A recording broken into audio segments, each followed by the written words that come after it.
今天我们从风水的角度来看一看这个房子。这是一个有风的午后，在大门的左侧停了很多的车，阳光从偏西的方向照过来。在进入大门之前，让我们先从这个房子所处的地理位置看看它的风水特点。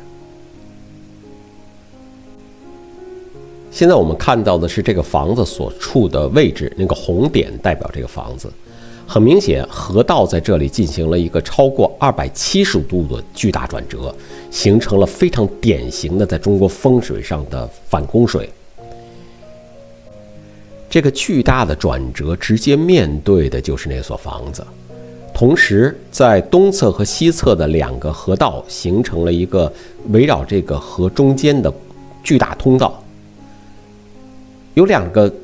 河道形成的水产生的巨大的压力影响，直接作用于红点区域附近，和反弓水构成了一个围绕红点为核心的，受到两个河道和这个河道大270度大转弯的直接的水的压迫。现在在红圈里面，我们看到的是位于这个区域中最大的居民区。这个最大的居民区，它的范围和规模都很大，所以它足以抵御两边河道和反弓水水道所产生的压力。但是，这个巨大的居民区和这个倒 V 型的水道中间的夹缝状态，夹缝区域就是我们这个红色的斑点的房子所在，所以这个房子处在一个非常微妙的区域里。我们看到，在这个居民区和水道中间，这个红色房子这边形成的这种绿色，代表着植被。好，现在我们进入房子。房子的开间非常的大，然后上面有一个巨大的天井，由阳光从上面照射下来，这是一个非常开朗的格局。房子由2翼展开。在各自2翼分别是居室和功能的空间。我们现在看到的是书房、卫生间和洗浴间。现在往中间走，所有的空间都汇集到中间大的明堂里面。这是屋子外面，也是屋子的后侧。屋子后面连着水。刚才在图上看的不真切，实际在这里我们能够看到，这是一个山坡向下的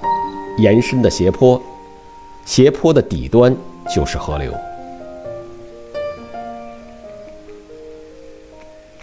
鸟鸣声、风声，甚至如果仔细听，还有一些水流的声音，一起共鸣在这个地方。这是个同自然融合的非常好的地方。很明显，这是一个山脊，山脊凸出来。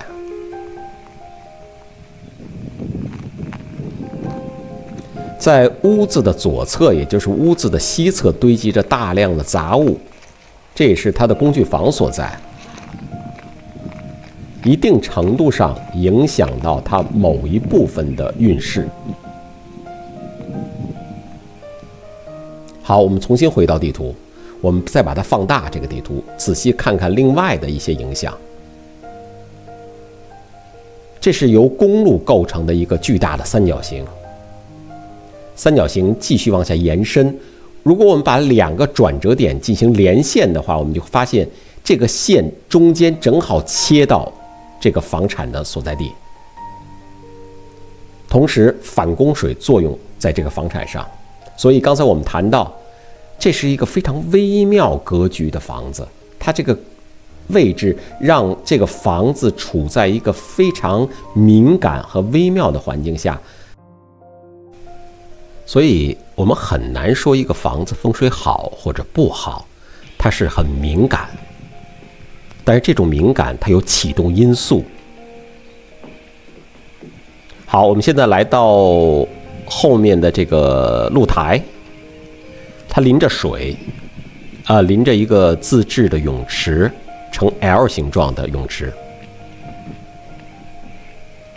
环境还是很好的。这是卧室主卧，主卧整个的落地窗面向泳池。这是房子的东侧，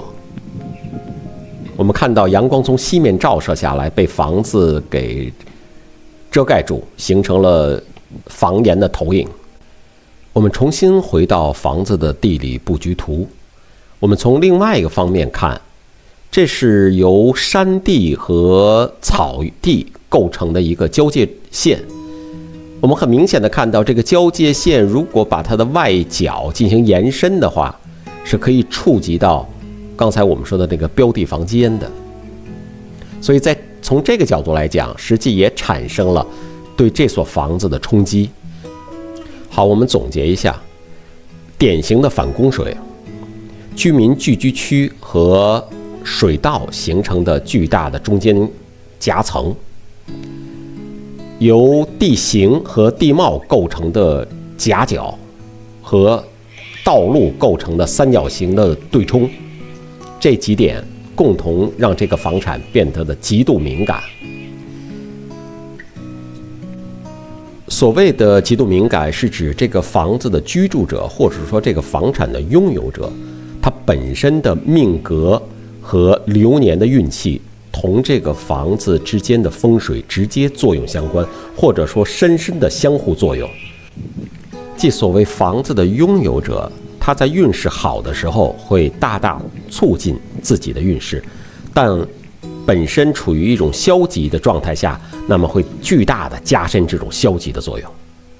我们现在看到的是2017年的时候，这个房产所显示的码头的状态，它是有个码头的，但是当我重新再来到这儿的时候，就发现这个码头已经消失了，应该是在年初的时候大水的时候被冲走了。根据罗盘显示，这个房子实际是坐艮向朝坤向，按照易经的解卦来说，这属于谦卦。所谓谦卦就是谦和忍让，那么在我看来，这是应该是理解为在这个居所的拥有者，他应该是采用一种相互谦和的状态来面对彼此和面对外在的社会，否则他的消极会慢慢放大，直接作用于这个家庭或者说这个拥有者。好，我们现在从一个3D 的地图来看这个房子所处的格局，中间那个白色的点是这所房子的所在地，明显它是个山坡上面，但是这个山坡呢，实际是夹在了2个人字形构成的山沟的最顶端，所以这是一个孤立的小型的山坡，而它往下走，直接往斜坡往下走，就是巨大的河道的反供水。两侧有小溪构成人字形围绕这个山坡，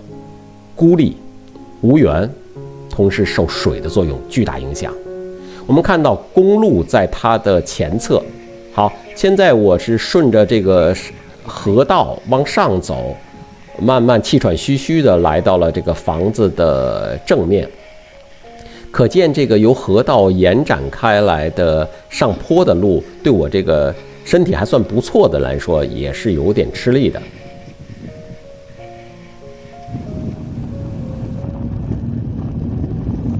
这是我来到这个房子的时候，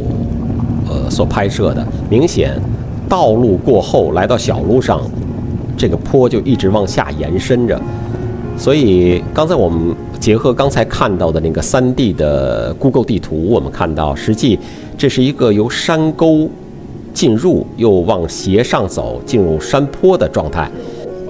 所以这是一个四周围被不种水道所环绕，同时在一个由坡底又往上坡上走的坡的顶端的一个无缘的房子，所以它巨大的敏感性和巨大的无缘性，一方面助推了它的本身的财运的发展，下次有机会我从理气方面再解释这个为什么会财运。那么今天所讲的主要是从风水中叫峦头的方面去进行解释。好，一方面是促进了它财运的发展，同时它任何方面的内部纠纷或内部的彷徨都会巨大的加深，因为它这个房子的风水所处的超级敏感的特性。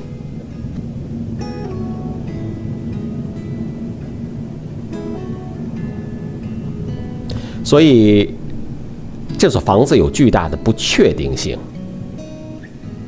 一旦房主运势好起来，或者房主本身在五行中以木为居主的话，那么它会带来一个非常好的运势。当然也要结合大运来看。但是一旦这个房主在衰势的情况下，这个房子会巨大的加深它的消极。这是我对这个房子的风水见解。